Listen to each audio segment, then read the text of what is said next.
Welcome back. Now, the parents of children who have special educational needs are to be given a greater say over how they learn and how they're looked after. The proposal is part of a shake-up of the system in England, which the government says is failing the children it was designed to help. Under the new plan, the current assessments or statements would be replaced with a single, simpler plan supposed to run from birth until the age of 25. Parents will be given the legal right to a personal budget to pay for help and support, and local authorities and health services will be legally required to link up services for children. For the first time, children with special educational needs and disability will get a single assessment process rather than the hundreds of different assessments they often have to go through now.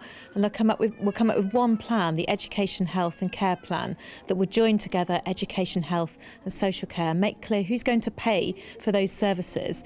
And then parents will get the opportunity, if they want to take up personal budgets, so they'll have more choice about the kind of support package they get for their family. Well, unions have warned the changes could mean children with mild learning difficulties or behavioural problems could be overlooked.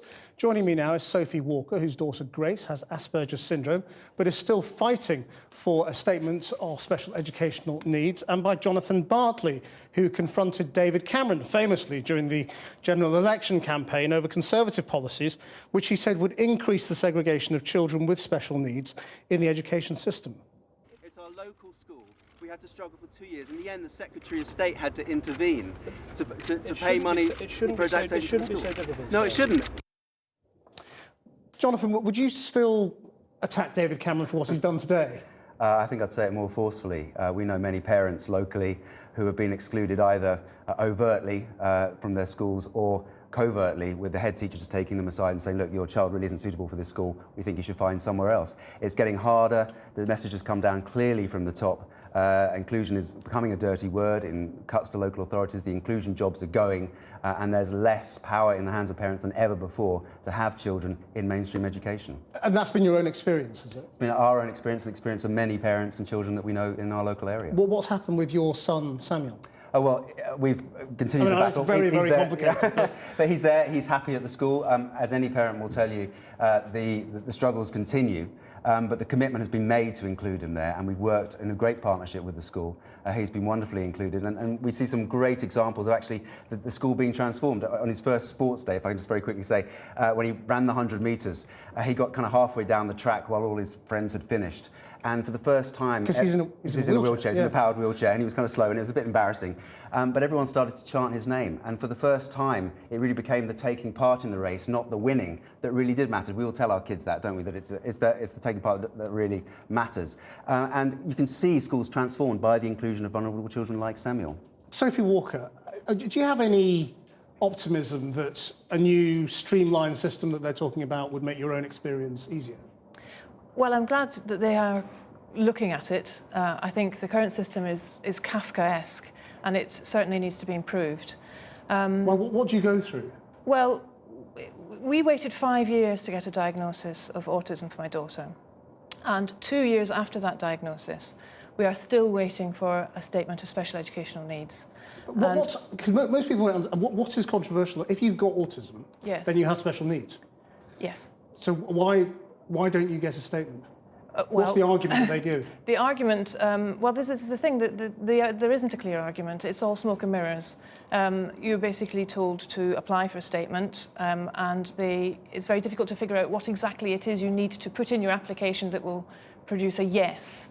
And many parents, I think, feel in all lots of different boroughs that there is a policy of just saying no to every first application, just to weed out a lot of people.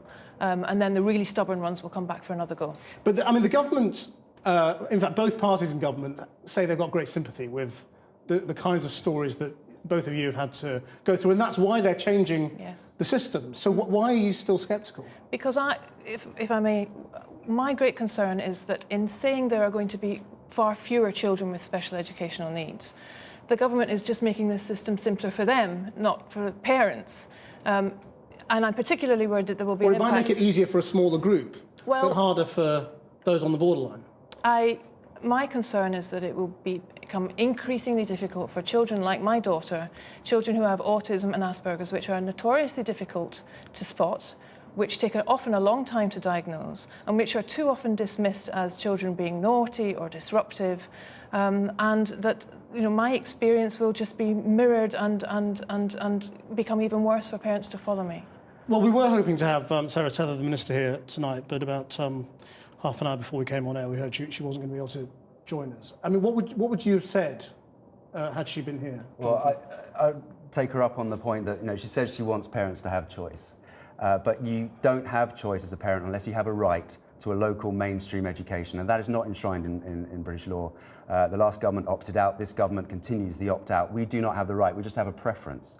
And we need that option within a local context to actually allow schools to change. And the problem with the current proposals is they focus very much on the children as the problems. They locate the problems with the kids, not with the schools. And actually it's the education system which needs to be prepared to change. But you see, what the government today have said in their statement is that Ofsted, the inspectors themselves, said there are children being described as special educational needs who shouldn't be described as that, and what they need is greater support within schools, and that we've got too many people being labelled. But why is that? And that's what they're trying to tackle. It's not about cuts. It's about saying there are children who are being called something that they're not. One of the reasons, I think, pretty clearly, is that we've got a one-size-fits-all education system. If you are slightly different, if you have slightly cultural differences, slightly physical differences, you don't fit in well to the current system. And so, parents fight for their children. They try to get them statemented. They work the system as best they can in order to make sure that their kids don't fall behind. And that's the problem with the system, not with the kids. What about the idea of being in control of the money if you were to get